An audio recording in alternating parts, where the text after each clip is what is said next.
chopped out a little small portion. This is awkward.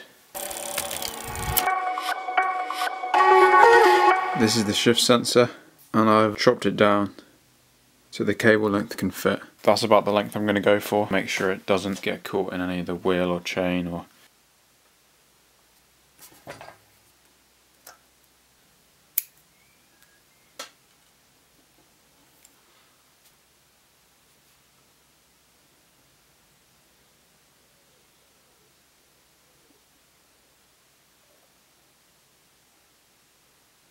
All my heat shrinks shrunk, so I'm just going to tape round it instead.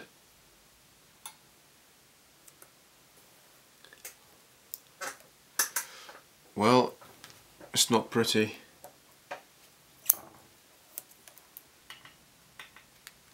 Yes. Jesus. There we are.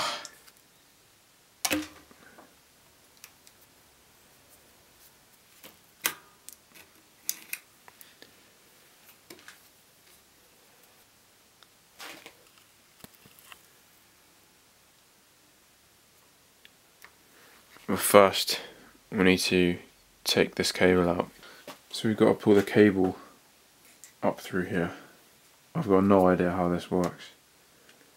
So I think to pull the shift cable out, got to undo that cap screw in there.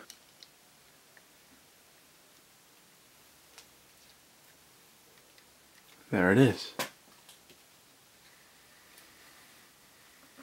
Some people say you should put it all the way out,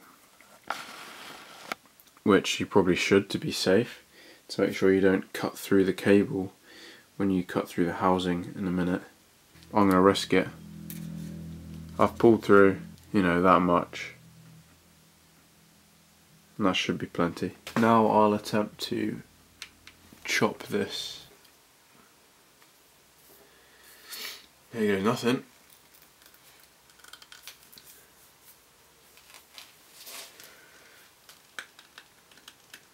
That is not as clean as I hoped. Nah, they're not very sharp. I have to find something else. Got some more choppers.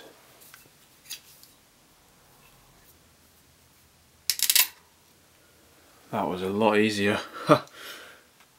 That's what the inside looks like.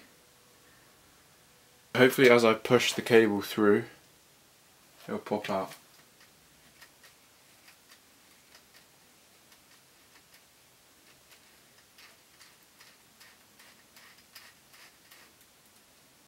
Make sure that's pushed in all the way.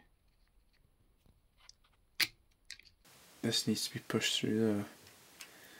I'm not sure what side this plug's supposed to go on.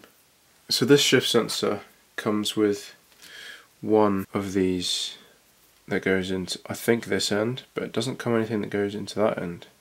To protect this cable and the ends of this cable housing, I got some plastic ferrules that will sit on the end to protect it.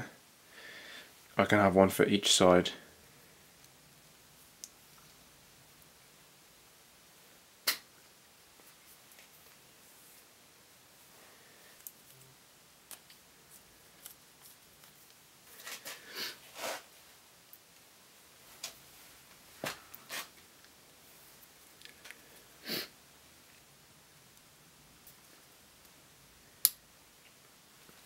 Jesus.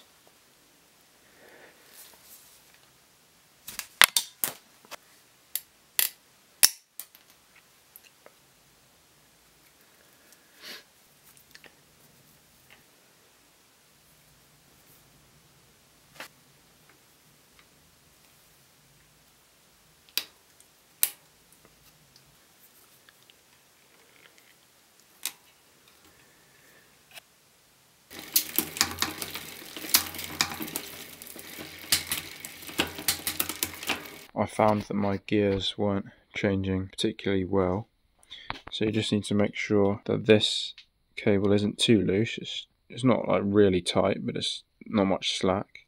Then you can use the barrel adjuster here. If you twist that, it'll slightly tighten and loosen the cable to make the gear changes better. And then index the gears. I don't actually have a crimping tool, so I'm going to try see what these pliers can do. It's kind of cutting it instead. Well, it's crimped on, I guess. Put this cap piece back on.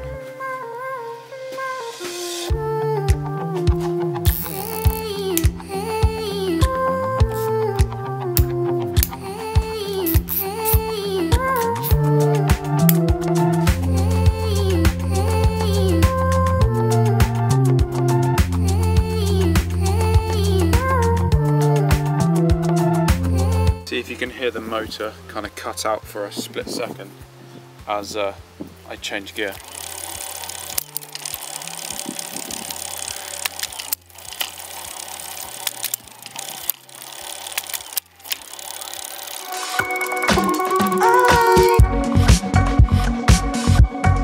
I just wanted to show a few settings you can make on the display.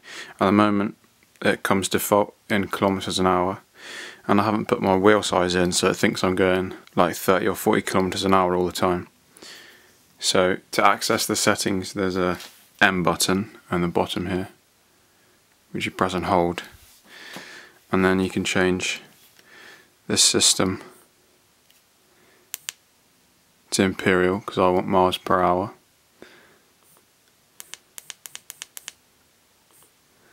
I think the password is 1919, and then I want to change this wheel size here. Mine are 29-inch wheels. You can change the assist levels to 9 if you want, but I'm going to leave mine at 5. And that's it.